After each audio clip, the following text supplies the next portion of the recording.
ici, en quelque sorte, pour passer le relais à quelqu'un de très cher à mon cœur. Vous l'avez compris. Peut-on dire la vérité quand il est déjà trop tard pour être entendu? Et si le silence pesait plus lourd que tous les mots prononcés trop tôt?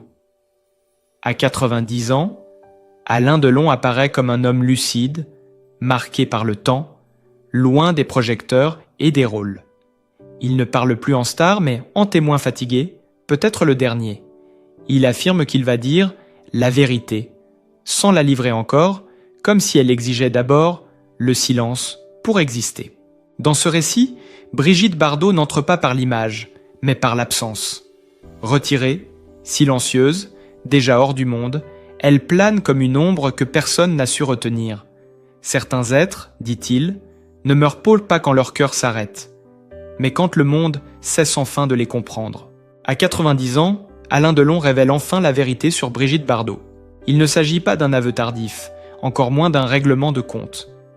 Lorsqu'Alain Delon prend la parole aujourd'hui, c'est avec la retenue de ceux qui savent que le temps ne répare rien, mais qu'il éclaire. Il parle de ce qu'il a vu, de ce qu'il a compris trop tard, et surtout de ce que le monde n'a jamais voulu entendre. Car derrière l'icône, derrière la beauté et la provocation, il y avait une femme que l'on regardait sans vraiment l'écouter. Brigitte Bardot apparaît alors autrement, non pas comme une légende figée, mais comme une présence insaisissable, déjà en retrait, quand tout le monde croyait encore la tenir. Delon ne promet pas des révélations spectaculaires. Il promet mieux, une vérité inconfortable, humaine, débarrassée des mythes. Une vérité sur la solitude, sur la célébrité, sur cette frontière fragile entre être aimé et être compris. Et c'est là que commence réellement l'histoire que personne n'avait racontée jusqu'ici. Le récit se déploie alors à rebours, comme un souvenir que l'on n'ose plus regarder en face. Alain Delon ne raconte pas la carrière de Brigitte Bardot comme une ascension triomphale, mais comme une accélération brutale. Tout est allé trop vite. Le succès fulgurant, l'exposition extrême, l'amour du public devenu dévorant. À peine le temps de comprendre ce qui arrivait que déjà, l'image avait pris le pas sur la personne. Bardot n'est pas devenue célèbre, dit-il en substance. Elle a été happée. Il évoque ces années où chaque geste était scruté, chaque silence interprété, chaque refus transformé en scandale. La célébrité, censée protéger, isolait. Plus elle était admirée, moins elle était entendue. Delon insiste sur un point qui dérange. Brigitte Bardot n'a jamais aimé la gloire.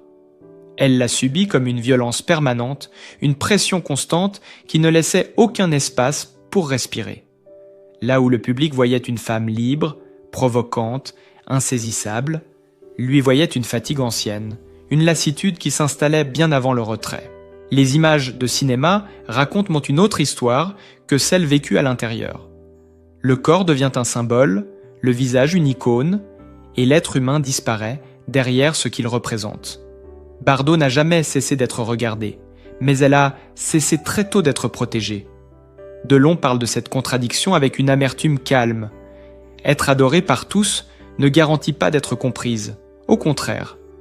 Plus l'admiration est massive, plus elle devient impersonnelle. C'est là que se forme la première fissure, celle que le monde a refusé de voir. La fuite n'était pas un caprice, ni une posture. C'était une stratégie de survie. Se retirer, se taire, couper, n'était pas un rejet du public, mais une tentative de se retrouver. Delon explique que Bardot avait compris très tôt que rester au centre signifiait se perdre entièrement. Partir était la seule manière de garder quelque chose d'intact. Mais ce départ a été interprété comme une trahison, comme un affront à ceux qui l'aimaient sans la connaître. Le conflit s'installe alors, silencieux mais profond. D'un côté, une femme qui cherche à reprendre possession d'elle-même. De l'autre, un monde qui réclame son image, son corps, son rôle. Delon se souvient de conversations brèves, presque banales, où Bardot laissait échapper des phrases simples, sans emphase. Elle disait être fatiguée. Elle disait ne plus vouloir jouer. Elle disait surtout ne plus se reconnaître dans ce que les autres voyaient d'elle. Ces mots n'ont jamais fait la une. Ils n'étaient pas assez spectaculaires. La tension monte précisément là, dans cet écart grandissant entre l'image publique et le vécu intime. Plus Bardot se retirait, plus le mythe s'épaississait. Plus elle refusait de parler, plus on parlait pour elle. Delon observe aujourd'hui que cette dynamique était implacable. La célébrité ne supporte pas le vide. Elle le comble aussitôt par des récits, des interprétations, des fantasmes. Et ce remplissage permanent finit par étouffer celui ou celle qui en est l'objet. Il n'y a pas de dénonciation violente dans ces mots, seulement une lucidité tardive. Delon reconnaît qu'il a lui-même longtemps cru au récit collectif. Il a fallu le temps, l'âge, la distance, pour comprendre que la gloire pouvait être un piège plus cruel que l'oubli. Bardot était adoré, célébré, invoqué, mais rarement écouté. Et cette incompréhension fondamentale a façonné toute la suite de son existence. Le récit ne cherche pas à réhabiliter ni à condamner. Il expose une mécanique. La gloire promet la reconnaissance, mais elle distribue rarement la compréhension. Elle offre une protection symbolique, mais elle retire l'intimité. Delon laisse entendre que Bardot a payé ce prix très tôt et qu'elle n'a jamais cessé d'en régler les intérêts. Sa solitude n'était pas un mystère, mais une conséquence directe de cette exposition extrême. À mesure que ces vérités s'installent, la tension se densifie. Le spectateur comprend que l'histoire ne va pas vers une révélation spectaculaire, mais vers une prise de conscience progressive. La célébrité, loin d'avoir sauvé Brigitte Bardot, l'a enfermée dans une image dont elle a passé sa vie à tenter de s'échapper. Et cette tentative, incomprise, critiquée, moquée parfois, a nourri une fracture irréversible entre ce qu'elle était et ce que le monde voulait qu'elle reste. Le piège se referme lentement. Être adorée par tous, mais incomprise de presque tous. Cette phrase, implicite, traverse le récit comme une ligne de faille. Elle explique le retrait, le silence, la radicalité des choix à venir. Et elle prépare, sans encore la nommer, la rupture définitive avec un monde qui n'a jamais su faire la différence entre aimer une image et respecter une personne. Le retrait ne se fait pas d'un seul geste. Il s'approfondit, se durcit, devient une ligne de conduite irrévocable. Alain Delon raconte cette période comme une lente décantation, une décision qui se précise à mesure que le monde insiste. Brigitte Bardot coupe les ponts les uns après les autres, sans éclat, sans déclaration. Les médias d'abord, les invitations ensuite, le cinéma enfin, définitivement. Ce n'est pas un caprice tardif, mais l'aboutissement d'une fatigue ancienne, presque organique. Ce retrait devient radical parce qu'il est cohérent. Bardot ne veut plus être sauvée, elle ne veut plus que l'on interprète ses silences comme des appels à l'aide, ni ses refus comme des provocations. Elle ne veut plus être expliquée par des experts, des proches autoproclamés, des récits qui la trahissent en la simplifiant. Elle veut vivre hors commentaire, hors justification, hors récupération. Delon insiste sur ce point avec gravité. Elle ne cherchait pas à disparaître pour être regrettée, mais pour être laissée tranquille. À mesure que les humains s'éloignent, les animaux prennent une place centrale, non par misanthropie, mais par nécessité. Là, il n'y a ni attente, ni trahison, ni interprétation. La loyauté est simple, le silence est réel. L'absence de jugement devient une forme de repos. Ce choix est moqué, caricaturé, instrumentalisé. On y voit une excentricité, une fuite, parfois une obsession. Delon y voit autre chose, un refuge moral, un espace où l'on n'exige rien d'elle, sinon d'être présente. Mais le monde ne tolère pas ce retrait. Il l'interprète mal, presque systématiquement. Arrogance, dit-on. Folie, murmurent certains. Provocation, accuse d'autres. La solitude choisie devient un scandale moral. Comment ose-t-elle se soustraire ? Comment peut-elle refuser l'amour du public ? Cette incompréhension nourrit une hostilité sourde. Plus Bardot s'éloigne, plus on exige des explications. Plus elle se tait, plus on parle à sa place. Delon se souvient de cette mécanique implacable. Le retrait n'apaise pas, il attise. Chaque porte fermée devient une rumeur. Chaque refus devient un symptôme. On médicalise le choix, on psychologise la liberté, on moralise la solitude. Le monde préfère croire à une dérive plutôt qu'à une décision. car accepter que quelqu'un puisse refuser la scène, c'est accepter que la scène ne soit pas indispensable. Et cela dérange. La complexification est là. Bardot ne rompt pas seulement avec les institutions du spectacle, elle rompt avec le contrat implicite de la célébrité. Elle refuse l'échange, visibilité contre affection, présence contre reconnaissance.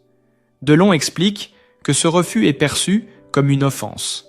La célébrité exige une disponibilité permanente. Bardot répond par l'absence, et cette absence, paradoxalement, la rend encore plus commentée, encore plus scrutée. Le retrait devient alors une position politique au sens intime du terme.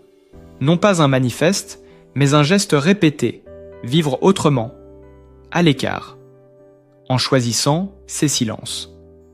Delon note que cette radicalité n'est pas agressive, elle est défensive.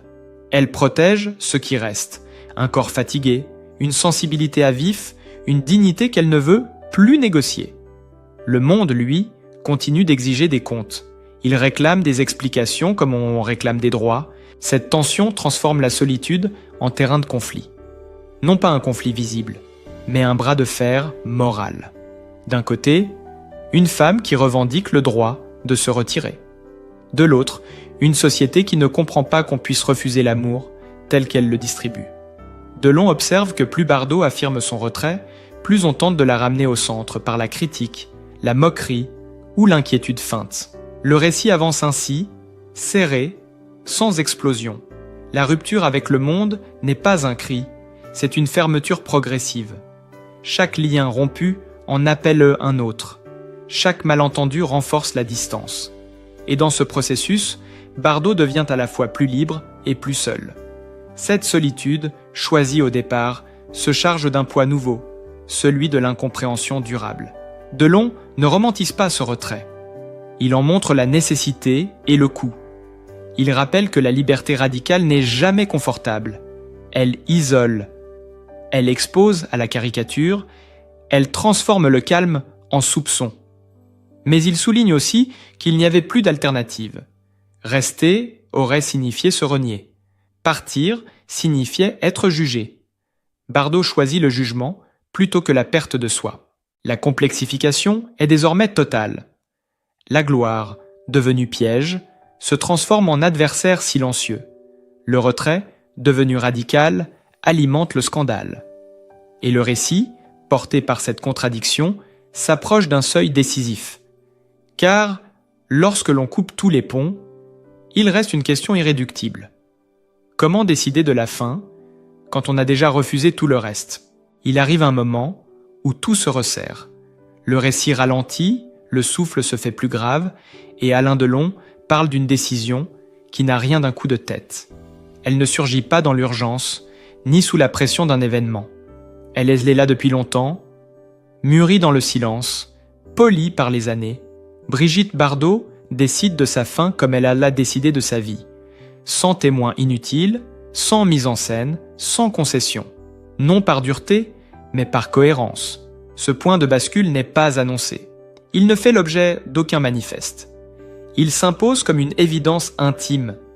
Bardot refuse l'hôpital-spectacle, cet espace où la fin devient un protocole, un décor, une narration médicale. Elle refuse les adieux publics, ces cérémonies où l'émotion se règle à l'avance et se partage à distance. Elle refuse surtout la récupération posthume, cette seconde vie imposée où l'on recompose un être en symbole rassurant. Delon le dit avec une précision sans pathos. Cette décision était réfléchie depuis longtemps, elle n'a jamais été négociable. Le sommet émotionnel du récit ne se situe donc pas dans l'instant final, mais dans ce choix conscient de disparaître. Mourir libre, pour elle, ne signifiait pas être seule par défi. Cela signifiait rester fidèle à une ligne qu'elle n'a jamais abandonnée. Garder la maîtrise. Maîtrise de son corps, de son image, de son silence. La liberté n'était pas un slogan, c'était une discipline. Et cette discipline exigeait, au bout du chemin, de refuser ce que tant d'autres acceptent, par fatigue ou par peur. Delon décrit ce moment comme un calme dense. Pas d'agitation, pas d'urgence. Une sérénité grave, presque austère. Bardot n'a pas cherché à être entourée pour être rassurée. Elle a cherché à être cohérente pour être en paix. Cette nuance est essentielle. Elle ne fuyait pas les autres, elle fuyait la confiscation de l'instant. Elle savait que la présence, lorsqu'elle est attendue par le monde, cesse d'être un soutien pour devenir un cadre. Elle a choisi de sortir du cadre. Le refus est total, mais il n'est pas violent. Il est posé. Delon insiste, rien n'était improvisé. Les mots avaient été dits, parfois très tôt, parfois à demi-voix. Les intentions étaient claires pour qui acceptait de les entendre. Bardot ne voulait pas d'un dernier rôle. Elle ne voulait pas d'un dernier regard qui deviendrait une image. Elle ne voulait pas d'une scène qui ferait oublier le reste de sa vie. Elle voulait la continuité, jusqu'au bout. Ce choix choque parce qu'il déplace la focale.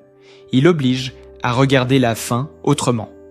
Non comme une perte spectaculaire, mais comme un geste d'autonomie. Non comme un drame public, mais comme une décision privée.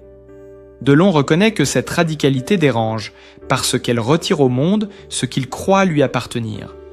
L'accès, l'émotion partagée, le récit commun. Elle retire aussi, aux proches, la tentation de la consolation mise en scène.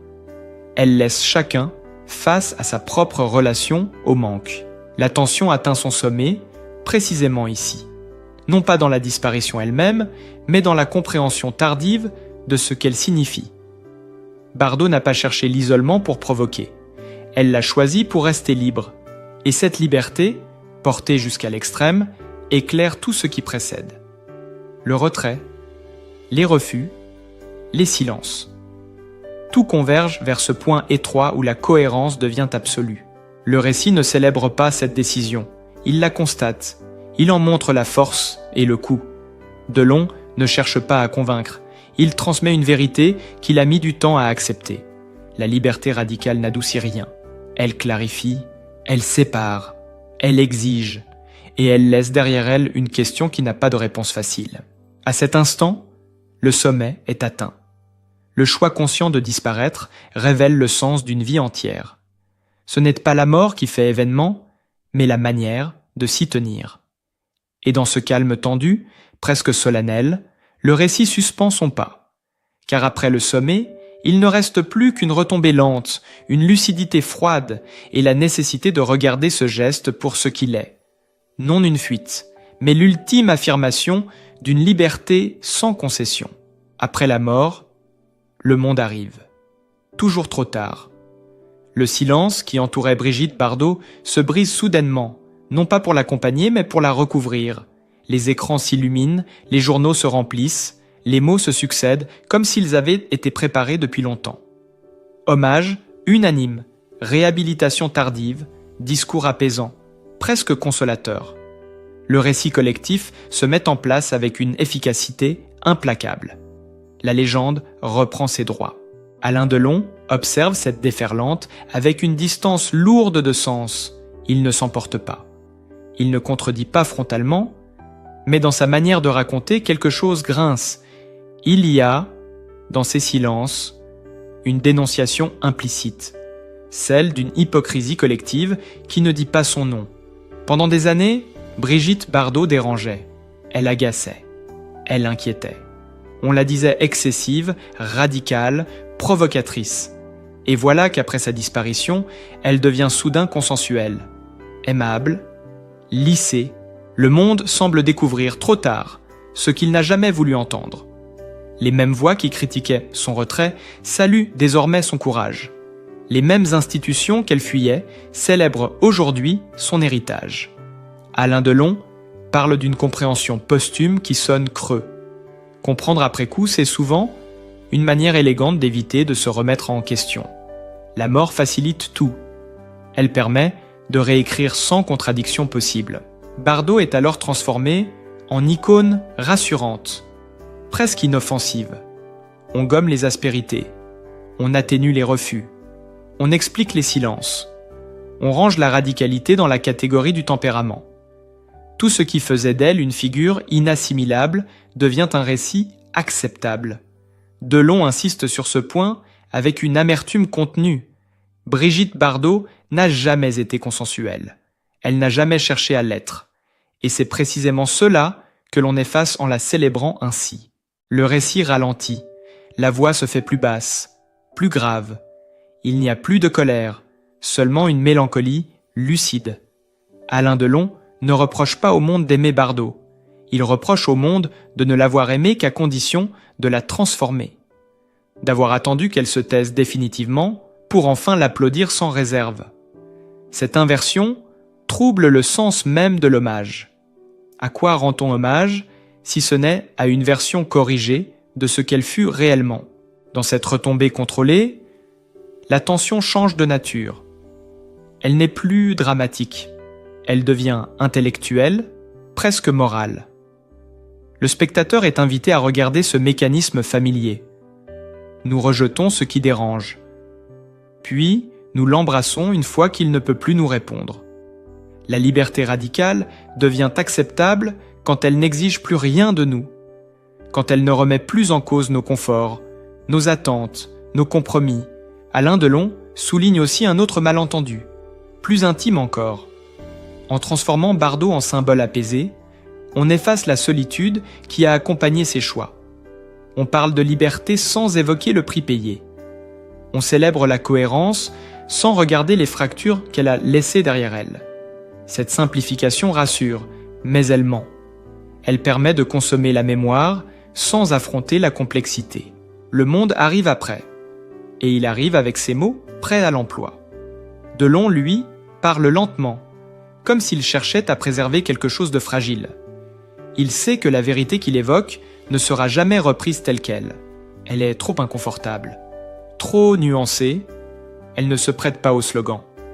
Alors il la laisse là, presque en suspens, consciente qu'elle ne deviendra jamais dominante. La lucidité froide s'installe, ce n'est plus le temps de l'émotion brute, ni celui de la révélation, c'est le temps du constat. Bardot aura été incomprise de son vivant et simplifiée après sa mort. Cette double injustice résume peut-être le destin de ceux qui refusent de plaire. Le monde préfère les figures qu'il peut absorber, intégrer, digérer. Les autres, il les rejette, puis les récupère une fois qu'elles se ne résistent plus. Dans cette atmosphère mélancolique, le récit prépare sa dernière inflexion. Car au-delà de Brigitte Bardot, au-delà même d'Alain Delon, une question se dessine. Elle ne concerne plus une actrice, ni une époque, mais notre rapport collectif à la liberté, à la célébrité, à la différence. Si nous ne savons aimer qu'après avoir neutralisé ce qui dérange, alors que vaut réellement notre admiration. La mort de Brigitte Bardot cesse alors d'être un fait biographique pour devenir un miroir tendu à notre époque. Un miroir inconfortable, sans indulgence. En parlant d'elle, Alain Delon ne cherche pas à refermer une histoire, mais à ouvrir une réflexion. Car ce qui dérange vraiment dans le parcours de Bardot, ce n'est ni ses excès, ni ses silences, ni même ses refus. C'est la cohérence radicale avec laquelle elle a mené sa vie jusqu'au bout, sans jamais chercher à rassurer ceux qui la regardaient. Sa disparition révèle notre rapport ambigu à la célébrité. Nous disons admirer les êtres libres, mais seulement tant que leur liberté ne nous oblige pas à nous interroger. Nous applaudissons l'indépendance tant qu'elle reste décorative, tant qu'elle ne remet pas en cause nos attentes, nos normes, notre besoin de récits simples. Bardot, elle, n'a jamais accepté de devenir une figure apaisante. Elle n'a jamais voulu être un symbole confortable, et c'est précisément pour cela qu'elle est toute sa vie mal comprise. Alain Delon le dit, sans emphase, presque à voix basse. Certaines vies ne cherchent pas l'amour au sens collectif du terme. Elles ne cherchent pas l'adhésion ni la tendresse universelle. Elles cherchent autre chose, de plus exigeant, de plus solitaire aussi. La cohérence. Bardot n'a pas voulu être assémée à n'importe quel prix. Elle a préféré être fidèle à elle-même, quitte à perdre des liens, à provoquer des ruptures, à laisser derrière elle des zones de froid. Ce choix a un coût, mais Delon insiste sur un point essentiel. La compromission détruit bien plus sûrement que l'isolement. Dans ce récit, la liberté radicale apparaît sans romantisme. Elle isole, elle blesse parfois, elle laisse des vides irréparables. Mais elle évite une autre forme de mort, plus insidieuse, celle qui consiste à se trahir pour être acceptée. Bardot a refusé cette mort-là. Elle a refusé de s'expliquer sans cesse, de se justifier, de s'adapter. Elle a accepté d'être incomprise plutôt que de devenir autre chose que ce qu'elle était profondément. La leçon dérange parce qu'elle ne propose aucun compromis rassurant. Elle ne dit pas que tout le monde devrait vivre ainsi. Elle ne glorifie pas la solitude. Elle pose simplement une question que nous évitons souvent. Sommes-nous capables d'aimer des êtres qui ne nous rassurent pas? Sommes-nous capables de respecter une liberté qui ne cherche ni notre approbation, ni notre confort émotionnel? Ou préférons-nous transformer ces êtres en mythes inoffensifs une fois qu'ils ne peuvent plus nous contredire? En racontant Brigitte Bardot, Alain Delon parle aussi de lui, de leur génération et peut-être de la nôtre. Il rappelle que certaines existences ne se laissent mieux pas résumer, qu'elles exigent un regard lent, nuancé, parfois inconfortable, et que la véritable admiration commence peut-être là, accepter de ne pas comprendre totalement, accepter de ne pas posséder, accepter de laisser l'autre être libre jusqu'au bout. Le récit ne se ferme pas, il se suspend, comme une respiration longue, grave, qui invite chacun à regarder autrement les figures qu'il célèbre, non plus comme des objets de projection, mais comme des êtres traversés par des choix, des renoncements, des fidélités intérieures. Bardot n'a pas cherché à être un modèle, elle a cherché à être juste avec elle-même. Et cette exigence, aujourd'hui encore, continue de déranger. Peut-être que l'histoire de Brigitte Bardot ne nous parle pas seulement d'une actrice, ni même d'une époque, elle nous parle de nous, de notre besoin d'aimer, mais aussi de notre difficulté à accepter ceux qui refusent de nous rassurer. La liberté véritable ne fait pas toujours consensus, mais elle laisse une trace. Si ce récit vous a fait réfléchir, prenez un instant pour partager votre point de vue en commentaire. N'hésitez pas à liker la vidéo et à vous abonner pour continuer ensemble ces histoires qui interrogent, dérangent parfois, mais nous rapprochent de l'essentiel.